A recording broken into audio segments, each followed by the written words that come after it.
ಬಳ್ಳಾರಿಯಲ್ಲಿ ಜೋಳ ಸಂಗ್ರಹ ದಂಧೆ ಬಯಲು 2 ಗೋಡೌನ್ಗಳ ಮೇಲೆ ಅಧಿಕಾರಿಗಳು ದಾಳಿ ಮಾಡಿದ್ದಾರೆ. ಬಳ್ಳಾರಿ ತಾಲೂಕಿನ ರೂಪನಗುಡಿ ಗ್ರಾಮದಲ್ಲಿ ದಾಳಿ ಮಾಡಿರೋದು. ಉಪವಿಭಾಗಾಧಿಕಾರಿ ರಾಜೇಶ್ ನೇತೃತ್ವದಲ್ಲಿ ರೇಡ್ ಮಾಡಲಾಗಿದೆ. ರೈತರಿಂದ ಪಹಣಿ ಪಡೆದು ಅಕ್ರಮವಾಗಿ ಜೋಳ ಸಂಗ್ರಹ 70 ಲಕ್ಷ ರೂಪಾಯಿ ಮೌಲ್ಯದ 2400 ಮೂಟೆ ಜೋಳ ವಶಕ್ಕೆ. ರೈತರಿಂದ ಕಡಿಮೆ ದರಕ್ಕೆ ಜೋಳ ಖರೀದಿ ಮಾಡಿ ಮಾರಾಟ. ಸೇವಾ ಸಹಕಾರ ಸಂಘದ ಮೂಲಕ ಬೆಂಬಲ ಬೆಲೆಗೆ ಮಾರಾಟ. ಸಂಘದ ಅಧಿಕಾರಿಗಳು ಸಿಬ್ಬಂದಿ ಅಕ್ರಮದಲ್ಲಿ ಭಾಗಿಯಾದಂತ ಶಂಕೆ. ಬಳ್ಳಾರಿ ಗ್ರಾಮಾಂತರ ಪೊಲೀಸ್ ಠಾಣೆಯಲ್ಲಿ ಇದಕ್ಕೆ ಸಂಬಂಧಪಟ್ಟಂತೆ ಪ್ರಕರಣ ಕೂಡ ದಾಖಲಾಗಿದೆ.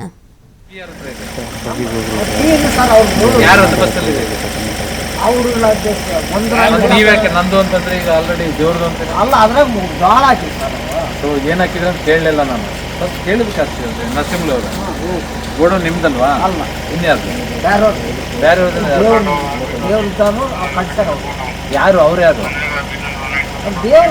ಅವ್ರ ಹೆಸರೇನಪ್ಪ? ಕಟ್ಸರ್ ಹೆಸರೇನು? ಗೋಪಾಲ. ಎಲ್ಲಿ ಗೋಪಾಲ? ಶಂಕರಪ್ಪ. ಅಲ್ಲಿ ಮನೆ, ಅಲ್ಲಿ ಊರಾಗ. ಇದು ನೋಡ್ಕೊಳ್ಳೋದು ನೀವೇನ ಈಗ? ನೋಡ್ಕೊಳ್ಳೋದು ನೀವೇನಾ?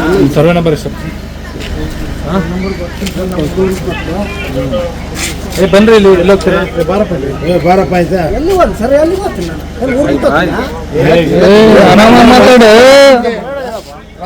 ಎಷ್ಟು ಕೇಳ್ತಾರ ಅಷ್ಟು ಮಾತಾಡ.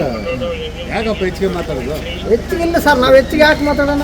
ಫುಡ್ ಅವರು ಲೈಟ್ ಆನ್ ಮಾಡಿ. ಇವ್ರೆ ಲೈಟ್ ಇಲ್ಲ ಸರ್, ಅದ್ರಾಗ ಲೈಟ್ ಇಲ್ಲ. ಎಷ್ಟು ದಿನ ಆಯ್ತು ಲೈಟು? 3 ದಿನ ಅಷ್ಟೇ ಆಯ್ತು. 3 ದಿನ 4 ದಿನ ಆಯ್ತು ಅಷ್ಟೇ. ಯಾರ್ಯಾರಿಂದ ಇಸ್ಕೊಂಡಿದ್ದೀರಿ? ಅಣ್ಣ ತಮ್ಮದಿರು ಲಿಸ್ಟ್ ಇದೆಯಾ? ಯಾರಿಲ್ಲ ಸರ್, ಅಣ್ಣ ತಮ್ಮರು ನಾವು ಹಾಕಿವಿ ಸರ್. ಹೆಸರೇನು ಅಣ್ಣ ತಮ್ಮದಿರು? ನಮ್ಮ ಲಕ್ಷ್ಮಣ್ಣ, ಚಂದ್ರ, ಶ್ರೀರಾಮುಲು. 3 ಜನ. ಎಷ್ಟು ಎಕರೆ ಇದೆ ಒಬ್ಬೊಬ್ರದ್ದು? ಒಬ್ಬೊಬ್ರದ್ದು ಎಷ್ಟು ಎಕರೆ ಇದೆ? ಎಲ್ಲಿ ಹೇಳಕ್ ಹೋಗೋಣ ಸರ್ ನಾವು? ಎಲ್ಲಾರ್ಗು ಹೇಳ್ಕೊಂತ ಹೋದ್ರೆ ಮತ್ತೆ ಎಲ್ಲ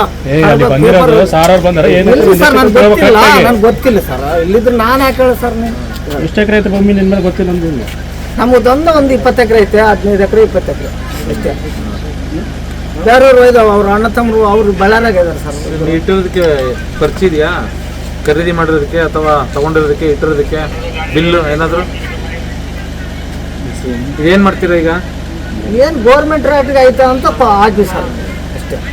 ಗೌರ್ಮೆಂಟ್ ರೇಟ್ಗೆ ಯಾರು ಕೊಡ್ತೀರಾ? ಗೌರ್ಮೆಂಟ್ ರೇಟ್ಗೆ ಯಾರು ಗೌರ್ಮೆಂಟ್ ರೇಟ್ ಇಲ್ಲ ಸಾಂತರ ಸರ್. ಏನು ಗೌರ್ಮೆಂಟ್ ರೇಟ್ ಏನಿದೆ? ಮಾಹಿತಿ ನೀಡ್ತಾರೆ ನಮ್ಮ ಪ್ರತಿನಿಧಿ ಸಿದ್ದು. ಬಹಳ ದಿನಗಳಿಂದಲೂ ಕೂಡ ಆರೋಪಗಳು ಕೇಳಿ ಬರ್ತಾ ಇತ್ತು, ಈ ಥರದೊಂದು ಅಕ್ರಮ ನಡೀತಾ ಇದೆ ಅಂತ. ದಿಢೀರಂತ ಅಧಿಕಾರಿಗಳು ದಾಳಿ ಮಾಡಿದ್ದಾರೆ. ಸಂದರ್ಭದಲ್ಲಿ ಏನೆಲ್ಲ ನೋಡಿದ್ರು, ಏನೆಲ್ಲ ಆಕ್ಷನ್ ತೆಗೆದುಕೊಂಡ್ರು? ಖಂಡಿತವಾಗ್ಲೂ ನೀತಿ, ಈ ರೀತಿಯಾದಂತಹ ಪ್ರಕರಣಗಳು ಸಹ ಸಾಕಷ್ಟು ದಿನೇ ಕಳೆದಂತೆ ಬೆಳಕಿಗೆ ಬರ್ತಾ ಇದೆ ಅಂತ ಹೇಳ್ಬೋದು. ಬರೇ ಅಕ್ಕಿಯನ್ನ ಅಷ್ಟೇ ಅಕ್ರಮವಾಗಿ ಸಾಗಾಟ ಮಾಡೋದಲ್ಲ, ಜೋಳನು ಸಹ ಈ ರೀತಿಯಾಗಿ ಅಕ್ರಮವಾಗಿ ಮಾರಾಟ ಮಾಡಬಹುದು ಅನ್ನುವಂತ ಉದಾಹರಣೆ ಕೂಡ ಈಗ ಬೆಳಕಿಗೆ ಬಂದಿದೆ ಅಂತಾನೆ ಹೇಳ್ಬೋದು. ಬಳ್ಳಾರಿ ತಾಲೂಕಿನ ರೂಪನಗುಡಿ ಅನ್ನುವಂತ ಏನು ಗ್ರಾಮ ಇದೆಯಲ್ಲ, ಈ ಗ್ರಾಮದಲ್ಲಿ ಅಕ್ರಮವಾಗಿ ಜೋಳವನ್ನ ಸಹ ಸಾಕಷ್ಟು ಸಂಗ್ರಹ ಮಾಡಿ ಇಡಲಾಗಿತ್ತು.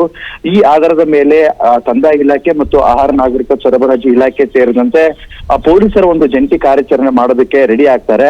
ಆ ರೂಪನಗುಡಿ ಹತ್ರ ಇರುವಂತಹ ಒಂದಿಷ್ಟು ಗೋಡಾನ್ಗಳೇನಿರುತ್ತೆ, ಆ ಗೋಡಾನ್ದಲ್ಲಿ ಎಸಿ ಆದಂತ ರಾಜೇಶ್ ಎಚ್ ಏನಿದ್ದಾರೆ ಅವರ ನೇತೃತ್ವದಲ್ಲಿ ಪೊಲೀಸರು ಕೂಡ ದಾಳಿಯನ್ನ ಮಾಡಿರುವಂತದ್ದು. ದಾಳಿ ಮಾಡಿರುವಂತಹ ಸಂದರ್ಭದಲ್ಲಿ 2400 ಜೋಳದ ಮೂಟೆಗಳನ್ನ ಕೂಡ ಅಲ್ಲಿ ಇಟ್ಟು ಸಂಗ್ರಹ ಮಾಡಿದ್ರು ಅನ್ನುವಂಥದ್ದು ಕೂಡ ಗೊತ್ತಾಗುತ್ತೆ. ಅಲ್ಲಿ ಈ ಎಲ್ಲಾ ಜೋಳದ ಆಧಾರದ ಮೇಲೆ ಎಷ್ಟು ಮೌಲ್ಯ ಅಂದ್ರೆ 74 ಲಕ್ಷದಷ್ಟು ಹಣ ಕೂಡ ಅಲ್ಲಿ ಆದ್ರೆ ಅಷ್ಟು ಮೌಲ್ಯವಾಗಿರುವಂತಹ ಜೋಳ ಕೂಡ ಇರುತ್ತೆ.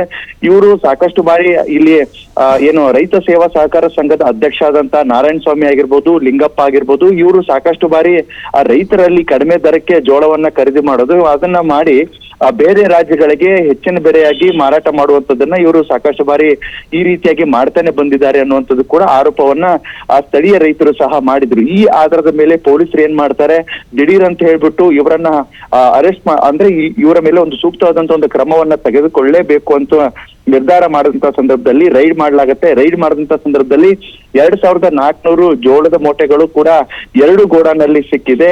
ಇವರು ಇಬ್ಬರು ನಾರಾಯಣ ಸ್ವಾಮಿ ಆಗಿರ್ಬೋದು, ಲಿಂಗಪ್ಪ ಆಗಿರ್ಬೋದು, ಇವರು ಸಾಕಷ್ಟು ಈ ರೀತಿಯಾದಂತ ಅಕ್ರಮ ಈ ಸಾಗಾಟದಲ್ಲಿ ಕಿಂಗ್ ಪಿಂಗ್ ಅಂತೇಳಿ ಇವರಿಬ್ಬರ ಹೆಸರು ಕೂಡ ಇದೆ. ಇವರಿಬ್ಬರ ಮೇಲೆ ಸಾಕಷ್ಟು ಆರೋಪಗಳು ಕೂಡ ಇರುವಂತದ್ದು ಕೂಡ ಇದೆ. ಹೀಗಾಗಿ ಇದರ ಜೊತೆಗೆ ಇವರಿಬ್ಬರೇ ಅಷ್ಟೇ ಅಲ್ಲ, ಈ ರೈತ ಸೇವಾ ಸಹಕಾರ ಸಂಘದ ಅಧಿಕಾರಿಗಳಾಗಿರ್ಬೋದು, ಜೊತೆಗೆ ಕೆಲವೊಂದಿಷ್ಟು ಸಿಬ್ಬಂದಿಗಳು ಕೂಡ ಈ ಅಕ್ರಮದಲ್ಲಿ ಭಾಗಿಯಾಗಿದ್ದಾರೆ ಅನ್ನುವಂತ ಶಂಕೆ ಕೂಡ ತಿಳಿದು ಬಂದಿದ್ದು. ಹೀಗಾಗಿ ಬಳ್ಳಾರಿ ಗ್ರಾಮೀಣ ಪೊಲೀಸ್ ಠಾಣೆಯಲ್ಲಿ ಕೂಡ ಒಂದು ಪ್ರಕರಣ ಸಹ ದಾಖಲಾಗಿದೆ. ಈ ರೀತಿ ಬರೀ ಪಡಿತರ ಅಕ್ಕಿ ಅಷ್ಟೇ ಅಲ್ಲ, ಜೋಳನೂ ಕೂಡ ಈ ರೀತಿಯಾಗಿ ತೆಗೆದುಕೊಂಡು ಮಾರಾಟ ಮಾಡಬಹುದು ಅನ್ನೋದಕ್ಕೆ ಇದೊಂದು ತಾಜಾ ಉದಾಹರಣೆ ಆಗಿದೆ. ಹೀಗಾಗಿ ಎಸಿ ಆದಂತ ರಾಜಶೇಖರ್ ಅವರ ನೇತೃತ್ವದಲ್ಲಿ ನಡೆದಂತ ಈ ದಾಳಿ ಏನಿದೆಯಲ್ಲ, ದಾಳಿಯಿಂದ ಕೂಡ ಇಷ್ಟೊಂದು ಮೌಲ್ಯವಾದಂತ ಜೋಳ ಕೂಡ ಈಗ ಸಿಕ್ಕಿದೆ. ಬಡವರಿಗೆ ಕೊಡುವಂತ ಕೆಲಸ ಆಗ್ಬೇಕಾಗಿದೆ ಅಂತಾನೆ ಹೇಳ್ಬೋದಾಗಿದೆ. ನಿತ್ಯ. ಓಕೆ, ಥ್ಯಾಂಕ್ ಯು ಸಿದ್ದು ತಮ್ಮ ಡೀಟೇಲ್ಸ್ಗೆ.